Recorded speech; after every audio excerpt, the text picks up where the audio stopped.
hello everyone की खबर আপোনালোকৰ আশা কৰো সকলোৰে ভাল আৰু মোৰো ভাল আপোনালোকৰ কৃপাত আজি এটা ৰেচিপি বনাও বলক ৰেচিপিটো হৈছে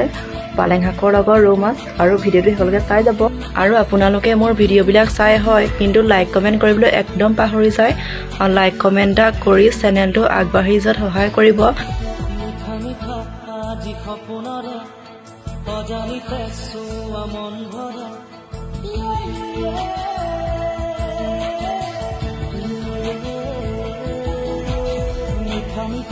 आज सपनारे अजानी कैसो अमन भरे मीठा मीठा